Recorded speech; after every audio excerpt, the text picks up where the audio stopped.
Hai, ketemu lagi tentunya di podcast obrolan kita beda persembahan kilasmaluku.id. Saya beberapa kali ngobrol dengan tamu saya yang satu ini. Ya kalau dibilang superwoman, iya. Wanita tangguh, iya. Dan perempuan yang memperjuangkan bagaimana Maluku itu harus punya nama sampai ke tingkat nasional. Siapa lagi kalau bukan inilah dia, si perempuan tangguh, ada Ibu Sadia Ulu Putih atau biasa disapa Ibu Iya. Assalamualaikum Bu. Waalaikumsalam Kabar warahmatullahi gimana wabarakatuh. Bu? Baik, alhamdulillah. Alhamdulillah. Kabar Ibu baik?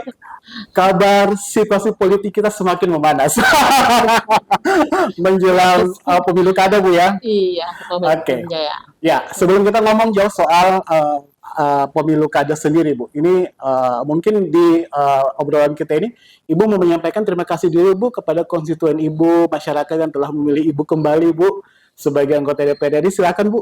Oh iya, kepada seluruh masyarakat Maluku, tentu saya mengucapkan terima kasih atas pilihan dan kepercayaannya kepada saya dan juga kepada PKS yang kali ini suaranya cukup signifikan, naik ya dari 98.000 menjadi 146.000 Wow, dan suara pribadi 46.000 menjadi 93.000. signifikan Ya, sekali, Bu ya. iya, terima kasih. Ya tentu ada harapan-harapan dari masyarakat untuk Ya, bisa membawa amanah mereka ke DPR betul. RI ya. Betul. Ya. Resepnya apa, Bu? Sampai suara signifikan begitu seorang Sadia Ulu Putih. Oh, kalau saya sih emang dari awal sejak di DPR provinsi satu prinsip saja melayani dengan hati Oke. gitu ya, sepenuh hati lah ya. Oke. Malah ya fungsi kita adalah fungsi pelayan. Jadi pelayanan dengan ikhlas, dengan tulus, siapapun yang datang dan siapapun yang meminta untuk diadvokasi, siang malam diterima Oke. dan berusaha untuk bisa menyampaikan seluruh persoalan-persoalan mereka dan bisa mengadvokasinya dengan baik. Oke. Gitu. Ada Itu. sebagian orang yang mengatakan Ibu Iya itu petarung, Bu. Bener nggak? Ya tergantung memaknainya ya. Kalau petarung sih mungkin juga sih ya, karena emang kondisi geografis Maluku yang luar biasa ya. Kita punya cukup kesulitan-kesulitan baik dari sisi transportasinya, kemudian antar pulau, Betul, Bu. dan tentu kondisi-kondisi yang memang tidak mudah gitu ya dalam satu perhelatan politik. Kemudian juga basis sosial kita yang berbeda-beda gitu ya, kultur Maluku Tengah dengan Maluku Tenggara beda gitu ya, dengan Seram Timur beda gitu ya, dengan Seram Selatan, Pulau Buru-Buru Selatan beda gitu. Jadi semakin kita memaknai karakteristik dan kultur masyarakat, tentu kita di situ tempat belajar sebenarnya. Jadi fighter dalam arti ada satu keingintahuan kita gitu ya, soal bagaimana sih bisa menaklukkan suatu Itu dia, Bu. satu kawasan gitu. Udah menaklukkan satu kawasan yang susah, Iya. orang-orangnya juga ditaklukkan, Bu. Iya. Termasuk lawan politik, Iya. misalnya. Jadi menaklukkan kondisi laut gitu ya. Oke, alam. Bagaimana kondisi alam gitu. Jadi dalam kondisi misalnya ombak gitu ya, mau tidak mau kita harus bisa melewati kondisi-kondisi itu gitu. Jadi butuh mental memang. Oke, jadi sebenarnya yang disebut petarung yang sesungguhnya itu, Ibu ya. Dan Ibu Iya ini sempat berhenti sejenak kemarin perhelatan pileg. Ini dikasih spare napas dulu nih, Bu. Iya. Oksigennya masuk dulu, bernapas dengan lega lagi. Tibalah saatnya, Bu. Proses untuk pemilu kada sementara berjalan hingga kini. Hiruk pikuknya kelihatan, Bu. Calon-calonnya bakal calon, ini sudah mulai mencari partai politik, mendaftar, mengembalikan dan sebagainya. Ini pendapat masyarakat bahwa Ibu Sadia kalau maju lagi sebagai calon kepala daerah, ini warnanya semakin kelihatan nih Bu. Apalagi dengan adanya pernyataan dari Ketua KPU RI bahwa yang terpilih sekarang tidak perlu bisa mundur, mengundurkan ya. diri dan maju, Bu. Iya. Ibu gaspol atau rem dulu nih, Bu? Ya. Sebenarnya kalau cerita momentum pileg ke pilkada ya, kalau dilihat dari esensinya kan sebagai politisi kita ini ya, partai politik ya, sebagai politisi tentu setiap momentum itu ada makna politik yang harus diciptakan, gitu. Dalam setiap platform partai itu juga sudah dituliskan dan sudah digariskan bahwa kehadiran kita itu adalah mewujudkan fungsi-fungsi kepemimpinan dan pelayanan kepada masyarakat. Gitu.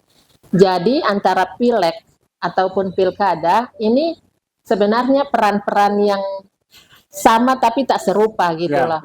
Kalau pileg ini kan lebih kepada keterwakilan ya, masyarakat memilih wakilnya ya. Tetapi kalau pilkada lebih kepada kepemimpinan gitu.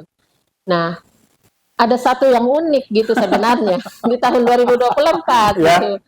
Kenapa saya bilang unik? Karena pileg dan pilkada itu dia bertemu dalam satu waktu yang sama di tahun yang sama 2024. Satu garis lurus ya Bu ya. Kemudian dia serentak gitu. Jadi seakan-akan masyarakat juga kaget gitu. Kalau misalnya ada tokoh-tokoh politik kayak seakan-akan punya keinginan besar gitu atau hasrat yang berlebih untuk kemarin baru menang pilkada, sekarang mau lagi gitu maju di kemarin baru pileg menang, sekarang mau maju gitu. Ada yang bilang rakus lah, kata-kata yang ya biasalah ya, masyarakat kan penilai, masyarakat mereka punya hak sendiri ya untuk menyampaikan gitu. Tetapi politik ini kan dia emang harus jalan terus gitu, dia tidak boleh berhenti gitu. Nah, stok-stok itu artinya stok-stok pemimpin itu ya otomatis di-sharing, dikader, dilatih di dalam rumah partai politik. Artinya ini dipupuk di sebuah rumah besar yaitu parpol, sehingga nanti tinggal disaring aja produk mana yang harus keluar nih. Jadi ada tujuan-tujuan yang memang baik itu tujuan legislatif, kepemimpinan wakil-wakil yang harus memang dilahirkan gitu. Tetapi ada juga tujuan-tujuan untuk kepemimpinan gitu. Di pilkada ya baik bupati ataupun gubernur gitu ya. Tinggal bagaimana kemudian ada kajian-kajian strategisnya gitu. Nah, partai kan punya dapur lah ya, punya think tank atau punya lead bank gitu ya untuk bisa duduk lalu mengkaji kira-kira siapa saja gitu di antara kader-kader terbaiknya yang disiapkan, yang disiapkan nanti. Yang disiapkan. Ibu, ya berarti kita di Maluku masih krisis kepemimpinan, especially perempuan, Bu? Kalau mau dibilang sih begitu juga gitu. Di satu sisi kan kultur Maluku kalau dulu ya di tahun-tahun 2000-an ya di awal-awal 2000-an saya begitu merasakan betapa seorang perempuan gitu untuk bisa diterima di masyarakat dalam kultur kepemimpinan itu tidak mudah.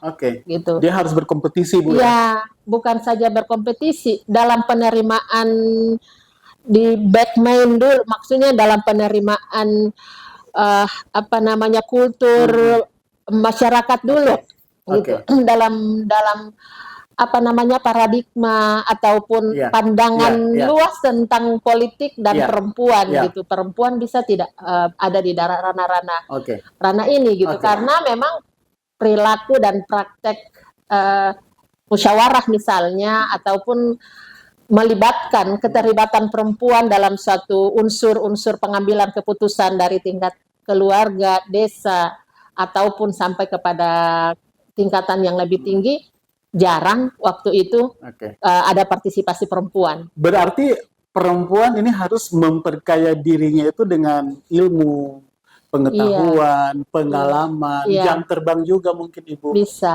Itu- itu bagian dari semua proses pembelajarannya ya. Oke. Dan alhamdulillahnya ya kesini-sini setelah misalnya ada beberapa kebijakan ataupun ada aturan-aturan tentang apa namanya partisipasi perempuan gitu, ini sudah mulai ya sadar untuk bisa mengambil peran-peran selain di domestik, perempuan juga diberikan ruang di peran-peran publik gitu. Oke, baik. Sebelum kita lanjut ngomong soal hiruk pikuk pemilu kada yang sementara berlangsung, Ibu Ya, ini kan kita ngomong soal kondisi Maluku terkini dulu nih. Oke. Kita punya sumber daya manusia, sumber daya alam. Ada yang bilang bahwa sumber daya alam kita berbanding terbalik dengan sumber daya manusia. Betul. Setuju nggak, Bu? Setuju sekali. Kenapa, Betul. Bu, seperti itu? Iya, sumber daya alam kita kaya ya, melimpah ruah dari sektor kemaritiman, kelautan, ataupun juga sektor-sektor perkebunan, pertanian, dan kehutanan gitu. Sementara sumber daya manusia kita masih belum terlalu digenjot untuk bisa bagaimana agar membuat apa namanya terobosan-terobosan ataupun perubahan inovasi ya ataupun kreativitas untuk ini Bagaimana mengolah ya, sumber daya alam. katanya sumber daya manusia kita belum cukup menjadi subjek gitu, masih menjadi objek. Jadi permasalahan sumber daya alam kita itu belum dimanfaatkan atau belum digali semaksimal mungkin untuk kesejahteraan masyarakat itu banyak, Bu ya? Iya sih, sumber daya apa namanya persoalan kalau misalnya kita beda soal permasalahan pengelolaan sumber daya alam di Maluku ya. Tadi ya persoalannya ya kapasitas sumber daya manusia kita, kemudian kelembagaannya gitu. Jadi belum ada satu kelembagaan yang dibuat berbasis sumber daya alam yang mumpuni gitu ya. Kemudian juga persoalan apa ya kekurangan fiskal daerah gitu ya. Kekurangan fiskal daerah, kemudian juga satu hal yang saya lihat itu kurangnya minat investor gitu atau sektor-sektor swasta. Jadi ketika kita bicara hulunya sumber daya alam ada di sini gitu ya, ada di sini. Tetapi ketika kita bicara hilirnya, hilirisasi, diversifikasi, belum dibuat satu konsep ataupun gagasan pengembangannya. Seperti apa sih hilirisasi sumber daya perikanan, diversifikasinya? Perkebunan. Seperti apa sih apa namanya hilirisasi perkebunan, cengkeh, pala, kayu putih, minyak kayu putih, kemudian juga sumber daya kehutanan kita, bahkan belum ada industri satupun di Maluku. Ya, gitu. itu dia, Bu. Nah, ini yang mempengaruhi pertumbuhan ekonomi. Betul. Iya. Itu juga sebenarnya penyebabnya adalah karena tingkat pendidikan berpengaruh, Bu, sehingga pengaruhnya juga ke tingkat ekonomi masyarakat, Bu. Iya bisa jadi gitu ya, tadi paradigma kita gitu ya, mindset kita ini kan masih istilah saya itu orang masih mau sekolah untuk jadi PNS.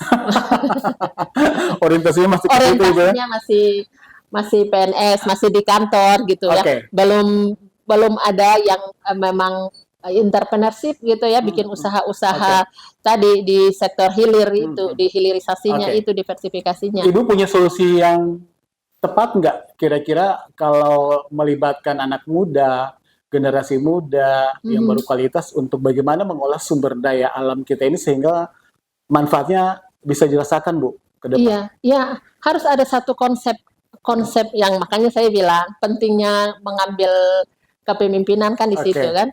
Jadi fungsi pemimpin itu kan membuat visi ya, membuat visi, menguraikan menjadi misi, kemudian ada program-programnya seperti apa, progresnya programnya sudah tentu dimulai dari tadi kan, dia sudah kenali dulu, identifikasi dulu persoalan Maluku apa sih hari ini, baik tadi sumber daya alamnya, kemudian sumber daya manusianya ya. Nah, kalau misalnya ini bisa dikonsepkan sedini mungkin, maksudnya dibuat satu ya semacam grand design besarnya, terpadunya bicara tentang bagaimana integrasi antara tadi gitu. Kan kalau mau tidak mau tentu porsi pendidikan memang harus dimulai dari situ. Dari paling bawah, PAUD misalnya ya, PAUD, TK sampai kepada perguruan tinggi. Itu pangkalnya Bu ya. Harus ada intervensi, alokasi perhatian, goodwill, political will dari pemerintah untuk bisa memberikan porsi lebih untuk itu. Baik, gitu. Kita balik nih Bu ke persoalan pemilu kada. Banyak diskusi di warung kopi, di kafe, di teman-teman aktivis, komunitas dan sebagainya. Nama Ibu digadang-gadang Bu untuk maju lagi di perhelatan pilkada kali ini sebagai wakil gubernur. Iya. Betul Bu itu? Iya sih, sebenarnya sih yang tadi saya bilang beranjak dari politik itu. Jadi jawabannya di sini Bu ya. Jawabannya di sini Ibu Sadia fix maju sebagai. Kalau saya sih dalam keinginan, bukan keinginan sih, maksudnya dalam platform partai ya. Makanya saya bilang di platform partai kan ada langkah-langkah yang diinginkan lah oleh partai agar tadi kader-kader yang memang sudah disiapkan untuk mengambil peran, mengambil peran berada dalam kepemimpinan gitu dari level kabupaten ataupun di provinsi gitu. Nah, kalau kita kan mengukur bagaimana indikator capaian gitu. Makanya kalau dari indikator capaian perolehan kursi DPR RI masuklah gitu. Kita berada dalam deretan deretan bagian dari personel yang harus juga disiapkan untuk gubernur atau wakil gubernur gitu ya. Kalau mau pakai ukuran itu, pengennya sih gubernur. Gitu. Pengennya.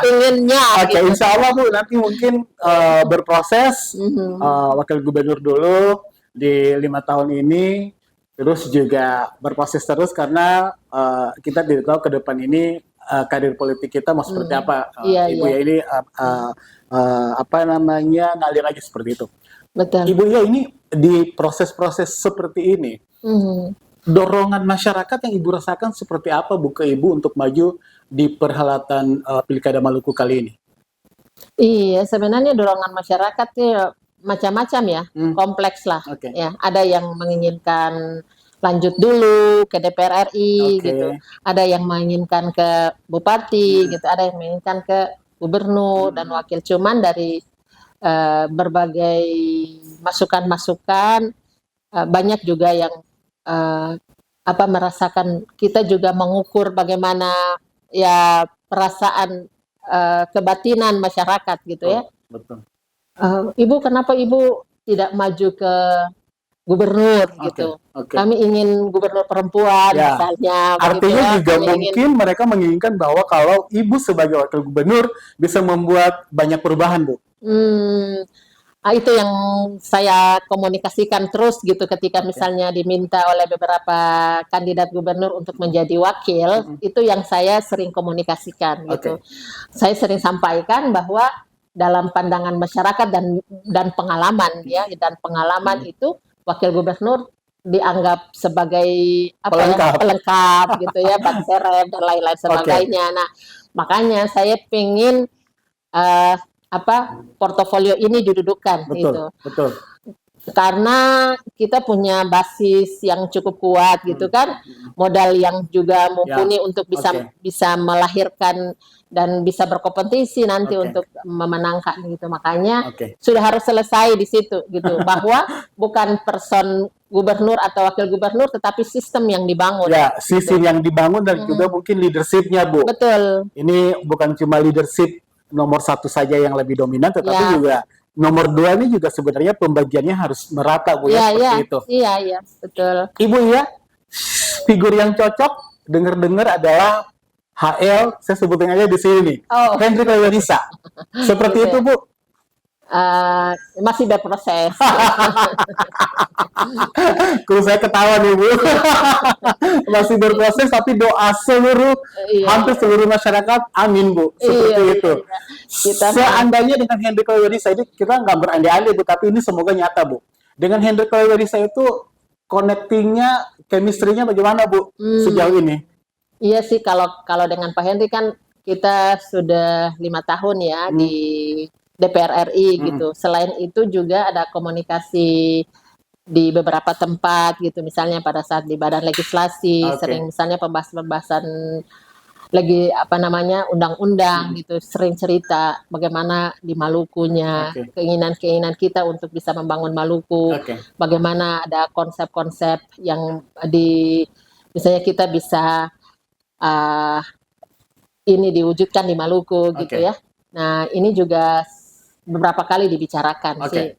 Itu konsep besarnya sudah dibicarakan. Iya, Bagaimana Ibu akan chemistry-nya dengan Pak Hendrik Lewerisa itu ketemu dapat membangun Maluku dalam suasana yang seperti apa itu sudah dibicarakan lebih jauh ya Ibu Iya ya. iya, iya, iya si AA apa namanya pengantarnya sudah Oke, gitu. Cuma tadi pengantarnya gitu apa portofolionya yang belum. pengantarnya sudah, tinggal babnya nih Ya, sebenarnya yang harus diisi. Bab satunya seperti betul. apa, kedua, ketiga dan Apa seterusnya gitu gitu ya. sampai penutupnya. Betul.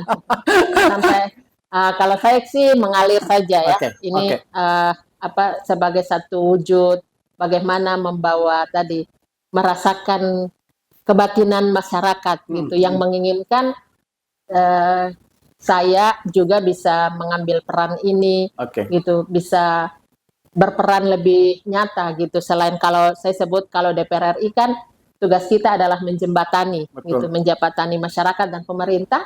Sementara kalau di pemerintah kita langsung mengeksekusi Nah, gitu. itu dia. Iya. Ibu Iya, Jadi apa yang harus dikoreksi dari sebuah sistem birokrasi atau pemerintahan yang kita lihat di Maluku itu mungkin belum sebegitu maju atau modern dibandingkan mungkin dengan pemerintahan di provinsi lainnya, Bu. Apa yang harus dikoreksi? kalau saya sih pada lebih kepada visi kepala daerah ya Mm, dan model kepemimpinan Oke, gitu. Ada yang model kepemimpinannya komunikatif mm, gitu ya. Ada yang model kepemimpinannya pelayan gitu ya. Ada yang model kepemimpinannya arogan oke, gitu. Kan ada yang sipil, ada yang juga perpaduan gitu. oke. Ada yang Nah, one man show. iya juga ada.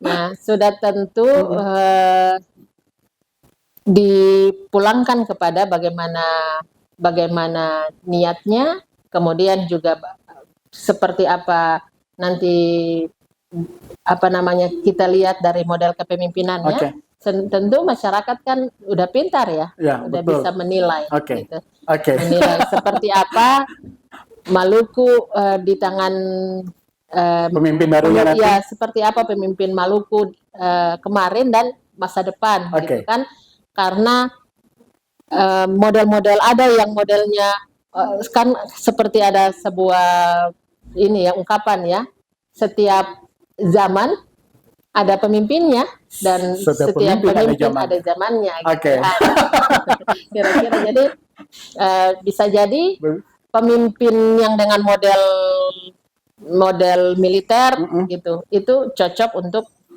masyarakat tertentu Oke, gitu.